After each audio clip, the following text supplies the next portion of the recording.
Now, earlier this week, courtesy of Breitbart.com, we aired a rare piece of video from a 1991 protest showing Harvard student Barack Obama introducing a man by the name of Derrick Bell. Now, in case you missed it, here it is. And I remember that the black law students had organized an orientation for the first-year students.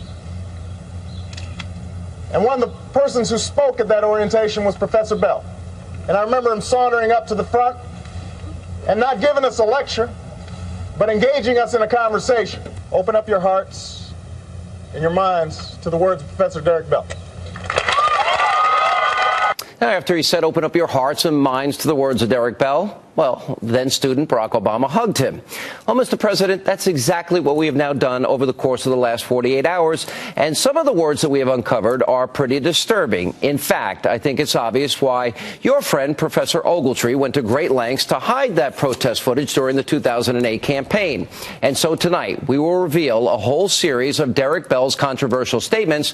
Plus, we'll also have on tonight one of the professor's former students right here in studio to defend his name. But first, let's do as we were told and open our hearts and minds to the words of this controversial figure. Now, here he is talking about what it was that kept an old friend of his motivated during a time when racial tension was running high in the 1960s. Why do you do it? And she said, Derrick, I'm an old lady. I live to harass white folks. And the marvelous thing about her, the way those neighborhoods, she lived near whites who were supportive of her. So she wasn't talking, it wasn't a racial thing, but she knew that those people who were oppressing her were white. She knew that she didn't have their power, she didn't have their money, she certainly didn't have their guns. But she saw her life as given in trouble, being on the case all the time. And I've accepted that as my motto. I live to harass white folks. So those at Harvard and some of the other places need to be on guard. Now, concern about Bell's radicalism was raised back in 1990 by our next guest, renowned economist and author Thomas Sowell. Now, here's what he had to say about Professor Bell. Derrick Bell? Yes. Harvard Law School, black man. Yes. Threatened the law school if they didn't hire a black woman. Yes. He's leaving. Oh no, well he's taking, if I understand it correctly, he's taking unpaid leave until such time as they hire a woman of color, as he says. But he's also said that by black he does not mean skin color. He means those who are really black, not those who think white and look black. And so what he's really saying is he wants ideological conformity in the people that are hired to fill this position. I mean, is he a hero? To me? No, basically, I mean, from the press coverage you've seen, is he a hero to the... Well, he's looked at as an idealist who is self-sacrificing and so on. I suppose one could have, if one wanted to look at it that way, seen Hitler that way in his early days.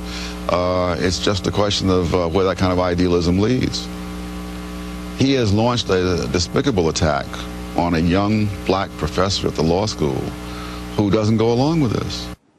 And here with the reaction, the author of the newly revised book, Intellectuals in Society, which now includes brand new chapters, the one and only Dr. Thomas Sowell. You don't look a day older. Welcome back to the program. Thank you for having me. Why don't you talk about the despicable treatment of this woman that you were referring to? Heavens, but this is a long time ago. I don't remember the particulars of it. But there is this ideological intolerance that Bell has, so that although he's fighting against the whites ostensibly, he's also fighting against those blacks who don't agree with him. He really has this sort of totalitarian mindset. It's quite sad because I once had an extended conversation with Professor Bell back in the early 80s, and he's not a stupid man. But you have to understand, Derrick Bell was put in an impossible position. He was hired as a full professor at the Harvard Law School when he himself said that he did not have the kinds of qualifications that people have when they get appointed as full professors at the Harvard Law School. And so what were his options? His options would be a nobody, really, among world-famous intellectuals, or to go off on his own shtick and try to be important or significant in that way. And he chose the low road. Let me ask you specifically about the fundamental problem was making him a professor at the Harvard Law School when even he himself knew that that was not something that he merited. What about this comment that he made here? I've accepted that motto. I live to harass white folk. On another occasion, I played this on my radio today, he talked about, white boys getting tenure.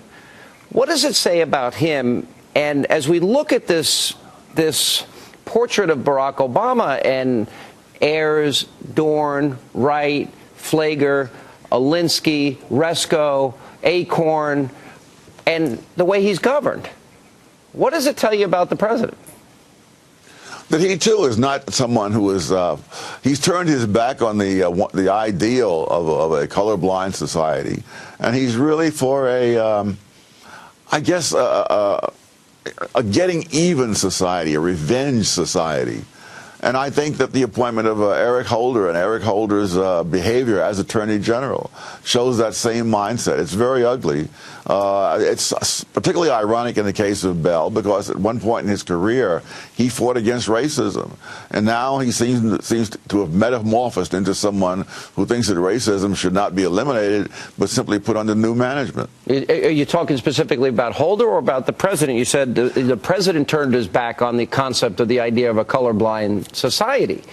That's a. No, I was thinking about Derrick Bell, but it's also the case. I think it would apply certainly to Eric Holder and perhaps to the president. What do you mean, perhaps to the president?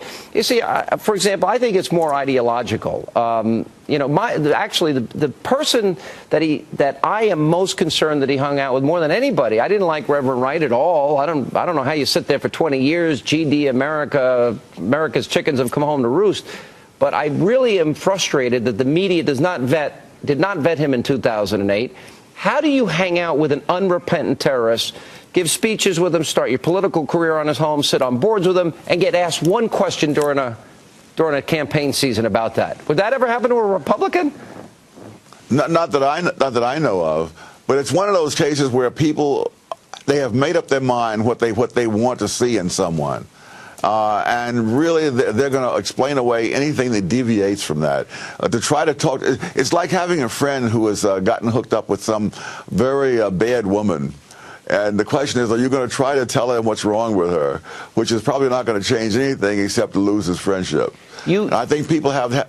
Oh, I'm sorry, go ahead. I think people have that. I'm sorry, go ahead. Oh, that's all right. I didn't want to interrupt you. I'm sorry. In your book, you deal with the issue of race in great detail.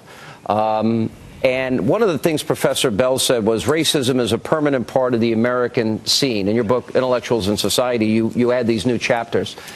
When he says racism is a permanent part of the American scene, do you agree with that?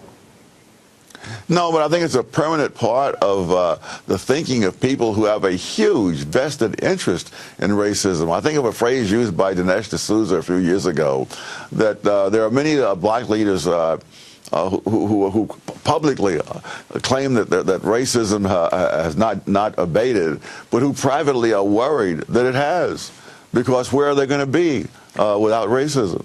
All right, and you have chapters on this in the new book. Dr. Sowell, it's good to see you. Thank you so much for being with us again. Thank you. All right, and coming up.